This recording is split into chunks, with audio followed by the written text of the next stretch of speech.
2029 में देश में लोकतंत्र की तस्वीर आखिर कैसी होगी, ये तय होगा कल शाम 4 बजे लोकसभा में। जी हां, नमस्कार, मैं हूं आपके साथ हर्षदा जोशी और आप देखना शुरू कर चुके हैं मेरे साथ पंचलाइन। और आप देख रहे हैं महिला आरक्षण पर ये खास चर्चा। महिला आरक्षण को लेकर संसद का विशेष सत्र बुलाया गया है। 3 बिल सदन में पेश किए। पहला विधेयक की बात करें तो 131वां संविधान संशोधन विधेयक 2026 और इसी के तहत महिलाओं को 33% आरक्षण देने का प्रावधान जोड़ा जाएगा। दूसरे की बात करें तो परिसीमन विधेयक 2026 विधेयक, इसके तहत परिसीमन आयोग का गठन किया जाना है। विपक्ष खास तौर पर इसी विधेयक का विरोध करता हुआ दिख रहा है। विपक्ष को डर है कि परिसीमन के बहाने सरकार सीटों की ऐसी इंजीनियरिंग कर सकती है कि विपक्ष का सत्ता में लौटना ही नामुमकिन हो जाए। लेकिन परिसीमन विधेयक में लोकसभा की सीटें बढ़ाकर 850 करने का प्रस्ताव भी है। और तीसरा और आखिरी विधेयक है केंद्र शासित प्रदेश कानून संशोधन विधेयक 2026। ये केंद्र शासित प्रदेशों में महिला आरक्षण को लेकर है, जिसकी हम लगातार चर्चाएं सुन रहे हैं। आइए अब आपको सुनाते हैं कि आज जो भी संसद में हुआ, चाहे प्रधानमंत्री नरेंद्र मोदी हो, गृह मंत्री हो देश के, और विपक्ष हो, उन सब ने क्या कुछ कहा। हमारे देश में जब से विमेन रिजर्वेशन को लेकर के चर्चा हुई है और उसके बाद जब जब चुनाव आया है, तो हर चुनाव में महिलाओं को मिलने वाले इस अधिकार का जिसने विरोध किया है, जिसने विरोध किया है, देश की महिलाओं ने उन्हें माफ नहीं किया है। उनका हाल बुरे से बुरा किया है। लेकिन ये भी देखिए कि 24 के चुनाव में ऐसा नहीं हुआ। क्यों नहीं हुआ? ये इसलिए नहीं हुआ कि 24 में सबने सहमति इसको पारित किया, तो ये विषय ही नहीं रहा। किसी के पक्ष में पॉलिटिकल फायदा नहीं हुआ, किसी का नुकसान भी नहीं हुआ। सहज रूप से जो मुद्दे थे, मुद्दों के आधार पर चुनाव लड़ा। मान्यवर, मैं आपके माध्यम से सदन को बताना चाहता हूं कि सरकार ने जाति की जनगणना करने का निर्णय ले चुकी है और जाति के साथ ही ये जनगणना हो रही है। माननीय सदस्य धर्मेंद्र यादव जी कह रहे हैं कि कॉलम नहीं है। उनको मालूम पड़ना चाहिए कि अभी घरों की गिनती हो रही है और घरों की कोई जाति नहीं होती। समाजवादी पार्टी का चले तो घरों की भी जाति तय कर ले। मान्यवर, जब व्यक्तियों की जनगणना होगी, नागरिकों की जनगणना होगी, तब उसमें जाति का कॉलम रखा है। ये मेरा विभाग है। मैं सदन को आश्वस्त करना चाहता हूं कि ये जनगणना जाति जनगणना के साथ ही होने वाली है। आज आपके माध्यम से इस महान सदन के समक्ष बोलते हुए मुझे गर्व, हर्ष और रोमांच की अनुभूति हो रही है। आज का दिन संसदीय इतिहास के पृष्ठों पर स्वर्णिम अक्षरों से लिखा जाएगा। इसी गरिमा में सदन ने सितंबर 2023 में नारी शक्ति वंदन अधिनियम 2023 को पास कर हमारी मातृशक्ति के लिए लोकसभा और राज्य विधानसभाओं में 33% सीटों के आरक्षण की व्यवस्था की थी। और आज उस ऐतिहासिक निर्णय को लागू करने का समय आ गया। अध्यक्ष महोदय, इतिहास में कुछ अवसर ऐसे आते हैं जो इतना प्रभाव छोड़ जाते हैं कि सदियों तक उनको याद किया जाता है, और आज का दिन ऐसा ही पावन दिवस है। अध्यक्ष महोदय, अध्यक्ष जी, हमारे संविधान निर्माताओं ने संविधान के article 368 As per the rules of procedure 72, I raise here to object the bill introduced by Mr. Megwal ji and Amit Shah ji. Sir, this actually is a fundamental, it bill is completely a fundamental attack on Indian federal structure, sir. So what exactly the intention of the introduction of the bill? This is what the entire country is now watching. Last 2023, Lok Sabha and Rajya Sabha Parliament passed a bill ensuring 33% women reservation in the Parliament and Vidhan Sabha. This government want to completely hijack that constitutional protection, and they want to put. The bill is very clear, sir. That women reservation will be implemented after the census and census after delimitation. Now you are telling delimitation census is not possible before 2029. और इसी के साथ चर्चा की शुरुआत कर लेते हैं। हमारे साथ दो खास महिलाएं जुड़ रही हैं, उनसे भी आपको रूबरू करा देती हूं मैं। शिप्रा माथुर जी, जो कि एक राजनीतिक विश्लेषक हैं, एक पत्रकार भी हैं और एक शिक्षक भी हैं। मैम, बहुत बहुत स्वागत है आपका समाचार प्लस पे। और हमारे साथ सोनिया शर्मा जी, जो कि सीए हैं, सामाजिक कार्यकर्ता, वो भी हमारे साथ जुड़ रही हैं। मैम, आपका भी बहुत बहुत स्वागत है इस चर्चा में हिस्सा बनने के लिए। सबसे पहले शिप्रा जी, आपके पास आते हुए इस आरक्षण मॉडल को, जो 33% रिजर्वेशन की हम बात करते हैं और लगातार कई दिनों से तो बहुत ज़्यादा इसकी हम बात कर रहे हैं, क्या सोचती हैं इसको लेकर? क्या इसकी आवश्यकता थी? क्यों ये आया गया है? शिप्रा जी। आवश्यकता तो इसलिए थी क्योंकि जब हम कॉन्स्टिट्यूशन जब हमारा बना था और उस वक्त जो 15 महिलाएं कॉन्स्टिट्यूएंट असेंबली में जब थीं, उनका बहुत प्रोग्रेसिव सोच की महिलाएं थी। वो भले ही 15 थी 299 में से, लेकिन उन्होंने तब कहा था कि हमें कोई बैसाखी की ज़रूरत नहीं है, हमें कोई विशेषाधिकार जो है पार्लियामेंट में नहीं चाहिए, क्योंकि स्वतंत्रता संग्राम में, भारत को आज़ादी दिलाने में, भारत के जो पूरा संग्राम रहा है उसमें बराबरी की भूमिका महिलाओं ने निभाई है। तो हम अपेक्षा करते हैं और आशा करते हैं कि आने वाला जो पार्लियामेंट्री प्रोसेस होगा उसमें हमें बराबरी की भागीदारी मिलेगी। तो आरक्षण और कोटा, इसको बिल्कुल सिरे से खारिज किया था उन सारी महिलाओं ने। तो जब हम संसदीय इतिहास को जब हम देखते हैं और 80 साल के बाद में जब हम मुड़ के देखते हैं, तो वो जो मंशा थी, वो जो अपेक्षा थी, वो उन महिलाओं के प्रतिनिधित्व की जो बात थी, उस पर हमारा संसदीय जो इतिहास है उसमें उनको वो हक जो मिलना चाहिए था, स्वाभाविक हक जो था, वो हासिल नहीं हुआ।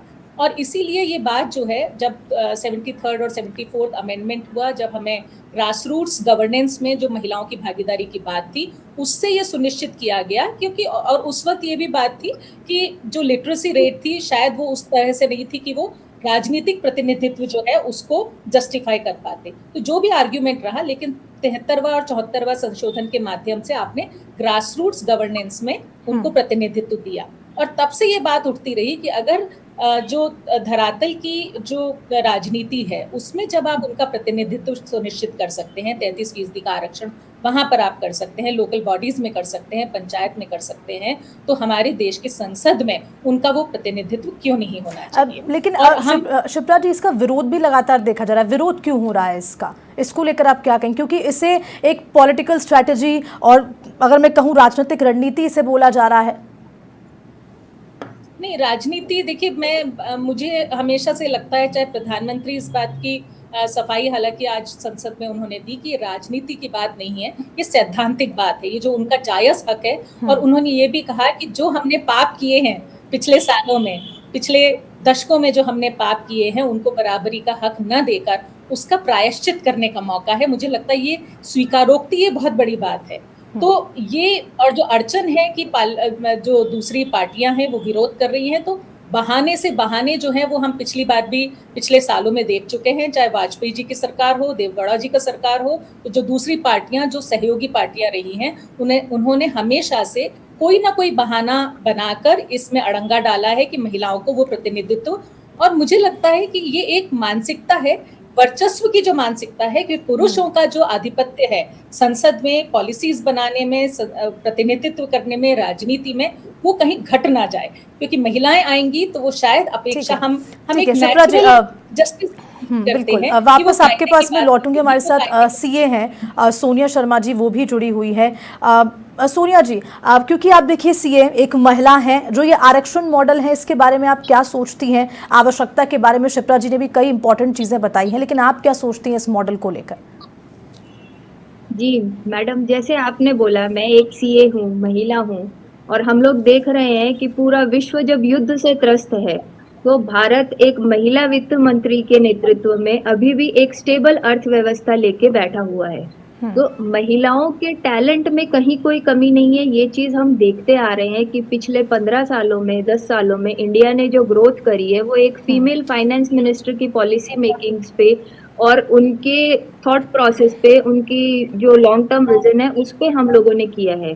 लेकिन मैं इसी पॉइंट को आपको पॉइंट आउट करना चाहूंगी कि इकोनॉमिकली हम विश्व की टॉप 5 अर्थव्यवस्थाओं में आते हैं, लेकिन यूनाइटेड नेशंस की जो जेंडर इनइक्वालिटी इंडेक्स है उसमें भारत का स्थान 108वां है। दैट मीन्स कि भारत की राजनीति में महिलाओं को प्रॉपर उनका जो डिजायर्ड स्थान है, जिसे लोग पॉलिटिकल स्टंट कह रहे हैं, मेरे हिसाब से वो कॉन्स्टिट्यूशनल राइट है फीमेल्स का कि योग्य फीमेल उम्मीदवारों को हमेशा आगे आना चाहिए। और मैं ये मानती हूँ कि सबसे बढ़िया मैनेजमेंट गुरुज जो होती है वो भारत की स्त्रियां होती है, गृहिणियां होती हैं, उनसे आप सब कुछ सीख सकते हैं। तो जब उनको राजनीति में प्रतिनिधित्व मिलेगा तो श्योर है कि देश चहुमुखी विकास के नए आयाम स्थापित करेगा। ठीक है। शिप्रा जी, सोनिया जी ने अपनी बात रखी, एक महिला के तौर पर अगर हम बात करते हैं, मैं भी बात करती हूँ, आप भी करिए। सोनिया जी, तमाम जो महिलाएं वो बात कर रही हैं कि जो डिसीजन मेकिंग पावर है वो महिलाओं की, स्त्रियों की अच्छी होती है, तो वो अगर हम राजनीति में अगर उनको 33% रिजर्वेशन मिलता है तो वहाँ होगा। लेकिन अगर दूसरी ओर as a political analyst Shipra ji, अगर आपसे मैं पूछना चाहूँ तो 3 विधेयकों पर आज चर्चा हो रही है। अगर हम बात करें तो परिसीमन को लेकर, इसको लेकर भी लगातार है विरोध के सुर नजर आ रहे हैं, वो आप कैसे देख रही हैं और क्यों ऐसा, चाहे कांग्रेस पार्टी हो या तमाम जो और भी दल हो, वो इसका विरोध करती हुई नजर आ रही है? क्योंकि जो ये नारी शक्ति वंदन है, इसको लेकर तो पक्ष में नजर आ रहे हैं वो लोग, लेकिन उनका कहना है कि परिसीमन के नाम पर ये पॉलिटिकल स्ट्रेटेजी बनाई जा रही है। नहीं, देखिए, परिसीमन जो है वो एक नेचुरल प्रोसेस, क्योंकि उसके बगैर जो है अगर आप फर्ज कीजिए कि अगर परिसीमन की बात ना होती और अभी जो मौजूदा सीट्स हैं 543 जो सीट्स हैं अभी संसद में, उस आधार पर अगर 33% के आरक्षण की बात अगर सरकार कर रही होती तो मुझे लगता है कि अभी जो विरोध देखने को मिल रहा है उससे कई गुना ज्यादा विरोध देखने को मिलता। वजह ये, क्योंकि जो सीटें आपके पास में, उसमें आप जो 33% आरक्षण जब कर देंगी तो उसमें जो घटेंगी सीटें, मतलब वो जो प्रतिनिधित्व जाएगा वो किसका जाएगा? उन पुरुष एमपीज का जो कि ऑलरेडी संसद में बैठे हैं। अब डिलिमिटेशन की बात तो इतनी जायज बात है, मुझे लगता है कि सभी पार्टियों के फायदे की बात है, देश के फायदे की बात है, क्योंकि नई संसद जब बनी थी तो उसमें ऑलरेडी आपको याद ही होगा कि उसमें ऑलरेडी प्रोविजन जो है 888 सीटों का प्रोविजन ऑलरेडी कर रखा है। तो वो जो दूरदर्शिता है वो तो पहले से ही है। और ये इतनी जायज बात है कि जब एक एमपी, आप कौन से सेंसस का आधार ले रहे हैं आप, 2001 के सेंसस, 11 का जो सेंसस है उसको आधार लेके आप बात करें, अब कहाँ से कहाँ पॉपुलेशन पहुंच गई है। तो आज की तारीख में जो अभी एक अनुपात बैठता है वो एक एमपी, एक सांसद जो है वो 25 से 30 लाख लोगों का प्रतिनिधित्व आज करता है, जो कि बिल्कुल जस्टिफाइड नहीं है। तो अब जब सेंसस होगा, सेंसस के आंकड़े आएंगे 2027 के आसपास, जब आपके पास आंकड़े होंगे तो उस आधार पर आपको प्रतिनिधित्व को बढ़ाना, जायज बात है कि आपको प्रतिनिधित्व बढ़ाना पड़ेगा। और मुझे लगता है ये सबके हित की बात है कि आपकी सीटें, यानी पुरुषों का जो वर्चस्व है उसको कम किए बगैर हम महिलाओं को प्रतिनिधित्व दे रहे हैं।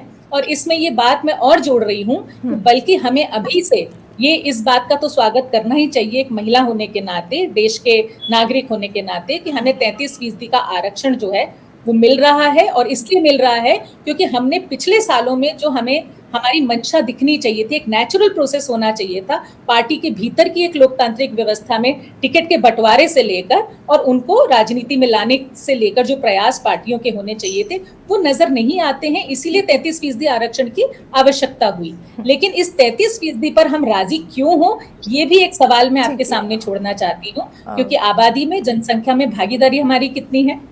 हमारा भाग तो 50% है ना। तो 33% पर हम क्यों अटके हुए हैं? क्या फॉर्मूला है? किसने ये सुझाया कि केवल 33% से आप राजी रहिए? हमें तो पूरा बराबरी का हक देना है। तो 50% की बात, और आज प्रधानमंत्री नरेंद्र मोदी ने ये बोला भी था जब अपनी स्पीच वो दे रहे थे संसद में, तो उन्होंने ये महत्वपूर्ण बातें कही भी। और सोनिया जी की बात को भी मैं कोट करना चाहूंगी, उन्होंने कहा कि ये हमारा कॉन्स्टिट्यूशनल राइट है, ये हम दे नहीं रहे हैं। प्रधानमंत्री ने ये कहा है कि हम दे नहीं रहे हैं, ये महिलाओं का हक है कि उनको इतना % या आधी आबादी उनको मिलना चाहिए। सोनिया सोनिया जी, आपके पास आते हुए अगर हम आर्थिक दृष्टि से अगर बात करते हैं तो क्या ये एक स्मार्ट पॉलिसी है जो हम आरक्षण मॉडल का हम जिक्र कर रहे हैं? जी मैडम, बिल्कुल ये बहुत स्मार्ट पॉलिसी है, क्योंकि जब पॉलिसी मेकिंग और डिसीजन मेकिंग में जब महिलाओं का पार्टिसिपेशन होगा, तभी मैटरनल इश्यूज पे फीमेल के लिए जो इक्वल सैलरी स्केल है उन सब चीज़ों पे बात हो पाएगी, हम इक्वल राइट्स पे बात कर पाएंगे। हम ये मानते हैं कि भारत की महिलाएं इक्वली स्किल्ड हैं, मैन पावर के इक्वली स्किल्ड हैं। जब हम एनडीए संभाल सकती हैं, जब हम जेट प्लेन्स उड़ा सकते हैं, तो हम अर्थव्यवस्था भी संभाल सकते हैं। ये हमारी एक महिला रिप्रेजेंटेटिव ने पिछले 10 सालों से प्रूव भी किया है। रिजल्ट पूरे वर्ल्ड के सामने है कि इंडिया अब विश्व की टॉप 5 कंट्रीज में, टॉप 5 इकोनॉमिक पावर्स में आने लगा है। तो अर्थव्यवस्था के लिए ये एक बहुत पॉजिटिव पॉइंट रहेगा। बस मैडम, इसमें सिर्फ एक छोटा सा पॉइंट मैं रखना चाहूंगी कि ये जो आरक्षण है ये जेन्युइन रूप से लागू हो, यहाँ पे प्रॉक्सी कैंडिडेचर ना हो।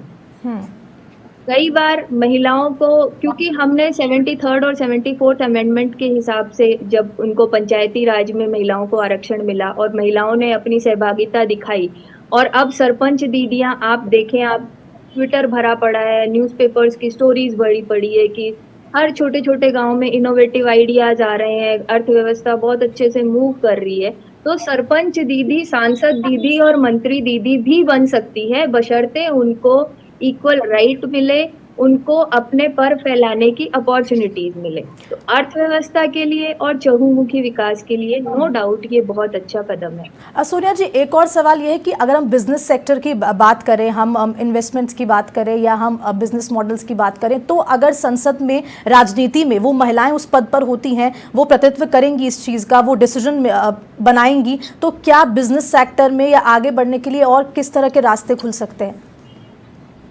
इसमें महिलाओं के लिए कॉन्सेंट्रेटेड होके सब्सिडी स्कीम्स, रोजगार योजनाएं, आपकी सहकारिता को प्रमोट करने के लिए लघु और ग्रामीण उद्योगों में, जहां महिलाएं, हम राजस्थान में देखते हैं कि अचार, पापड़, मंगोड़ी, ये इतने छोटे छोटे घरेलू उद्योग हैं, इनके प्रमोशन के लिए छोटे लेवल पे महिलाओं को लोन मिले, सब्सिडी मिले, इंटरेस्ट की सब्सिडी मिले, कैपिटल की सब्सिडी मिले। ये सब तभी हो पाएगा जब उनका पॉलिसी मेकिंग में इक्वल पार्टिसिपेशन होगा। जब संसद में महिलाएं पहुंचेंगी तो वो फीमेल एंटरप्रेन्योरशिप को प्रमोट करने के लिए और ज्यादा अच्छे से कदम उठाएंगे। शिप्रा जी, आपके पास आते हुए कि आज जब संसद की स्पीच में सुन रही थी तो जो सपा के प्रमुख हैं अखिलेश यादव, उन्होंने एक चीज़ कही कि मुस्लिम आरक्षण को लेकर, मुस्लिम महिलाओं के आरक्षण को लेकर, और उस पर प्रधानमंत्री नरेंद्र मोदी ने कई चीज़ें, उसका जवाब भी दिया, गृह मंत्री ने भी जवाब दिया। इसको लेकर आप क्या सोचती हैं? ये जो डिविजिव पॉलिटिक्स है ना, देखिए अब ये नकारने का वक्त है इन सब चीजों को। ये बिल्कुल बेबुनियाद, बेकार की बातें हैं कि आप डिवीजन से डिवीजन, हर कैटेगरी में आप सब कैटेगरीज पे आने तो दीजिए, महिलाओं की भागीदारी होने दीजिए, और उसके बाद में जो उनके जायज रिप्रेजेंटेशन है वो तो कोई ना कोई फॉर्मूला तो सरकार बनाएगी ही। देखिए, है ना, ऐसा तो होगा नहीं कि कोई फॉर्मूला ना बनाए, क्योंकि सबका रिप्रेजेंटेशन इंश्योर करेगी सरकार। और जो जातिगत जब जनगणना होगी, उसके आंकड़े जब सामने आएंगे तो फेयर रिप्रेजेंटेशन की बात होगी ही। तो मुझे ये बात जो है बिल्कुल बेमानी लगती है, चाहे कोई भी पार्टी हो। मुझे लगता है कि ये जो फर्दर डिवीजन है ना, इसकी बात बिल्कुल नहीं करनी चाहिए। और महिलाओं की जो ताकत है, इसका एक छोटा सा उदाहरण आपको दूं। बात ये नहीं है कि केवल वो आएंगी और संख्या बल ज्यादा होगा। मुझे लगता है कि जो गुणवत्ता जो पॉलिटिक्स में होनी चाहिए, राजनीति में जो गुणवत्ता की राजनीति है, उसको और कैसे अफेक्ट करती है, मैं आपको इसका छोटा सा उदाहरण देती हूँ। सोनिया जी ने हमारी वित्त मंत्री की बात कही, लेकिन यही सरकार है जब बजट पेश करते हुए पिछले से पिछली सरकार, जो फर्स्ट टर्म था मोदी गवर्नमेंट का, उस वक्त की बात है, तो जो सैनिटरी नैपकिन्स हैं उसके ऊपर जीएसटी लगा दिया था सरकार जी। वो वित्त मंत्री तो महिला थी, लेकिन ये संवेदनशीलता जो है वो शायद उस वक्त उनको नहीं क्लिक किया। तो ये जो सारी महिला सांसद थी उस वक्त, वो सब एक साथ आकर उन्होंने ये प्रेशर बिल्ड किया, उन्होंने ये आवाज उठाई, और बियॉन्ड पार्टी लाइन, ये कोई पार्टी से रिलेटेड बात नहीं थी, उन्होंने एक महिला होने के नाते, महिला सांसद होने के नाते, कि ये इसेंशियल गुड्स है, एक महिला के रोजाना के इस्तेमाल की वस्तुएं हैं, आप उस पर जीएसटी कैसे लगा सकते हैं? तो ये जो प्रेशर बिल्ड करने की बात है, कई बार क्या होता है कि आपकी नजर से भी वो चूक हो जाती है, तो वो जो चूक ना हो, उस चूक को दुरुस्त करते रहें।